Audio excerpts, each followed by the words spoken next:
Latest టెక్నాలజీతో చిన్న injection తో నన్ను పూర్తి ఆరోగ్యవంతురాలను చేశారు. Elite spine and pain management centre, Manikonda, Dilsukh Nagar.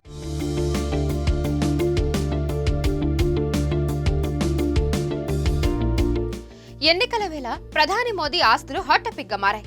నిన్న వారణాసిలో నామినేషన్ సందర్భంగా సమర్పించిన అఫిడవిట్లో తన ఆస్తులు కేవలం 3,02,00,000గా పేర్కొన్నారు మోదీ. అంతేకాదు, తనకు సొంత ఇల్లు, భూమి, కారు లాంటి స్థిర చరాస్తులేవి లేవని వెల్లడించారు. అయితే గత ఎన్నికల అఫిడవిట్ తో పోలిస్తే పన్ను పరిధిలోకొచ్చే ఆదాయం ఈసారి రెట్టింపైంది. 2018-19లో ఈ ఆదాయం 11 లక్షలు కాగా 2022-23లో అది 23.5 లక్షలకు చేరింది.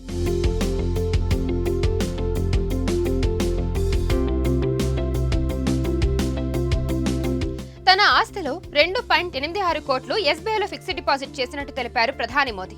గాంధీనగర్, వారణాసిలో ఉన్న బ్యాంక్ అకౌంట్లలో 80,304 రూపాయలు ఉన్నట్టు చెప్పారు. ఇవి కాకుండా ప్రస్తుతం తన వద్ద 52,920 రూపాయల నగదు, 2,68,000 విలువైన 4 బంగారు ఉంగరాలు ఉన్నాయని అఫిడవిట్లో వివరించారు. ఇక నేషనల్ సేవింగ్స్ సర్టిఫికెట్ లో ప్రధాని 9,12,000 ఇన్వెస్ట్ చేశారు.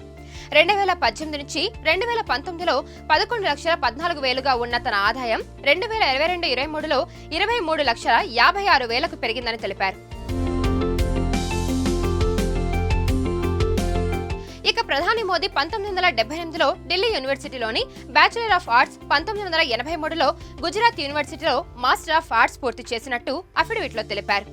అలాగే ఇప్పటి వరకు తనపై ఒక్క క్రిమినల్ కేసు కూడా లేదని తెలిపారు. యూపీ వారణాసి నుంచి వరుసగా 3 సార్లు పోటీ చేస్తున్నారు ప్రధాని మోదీ. 7వ విడతలో జూన్ 1న వారణాసిలో ఎన్నికలు జరగనున్నాయి.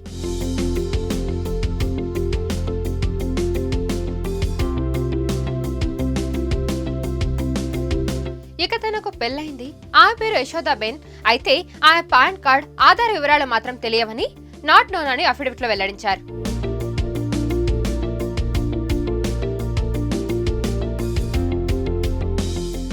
మరిన్ని వీడియోస్ కోసం ఛానల్ ని సబ్స్క్రైబ్ చేయండి. లేటెస్ట్ అప్డేట్స్ కోసం వాట్సాప్ ఛానల్ ని ఫాలో చేయండి. అండ్ లింక్ డిస్క్రిప్షన్ లో ఉంది.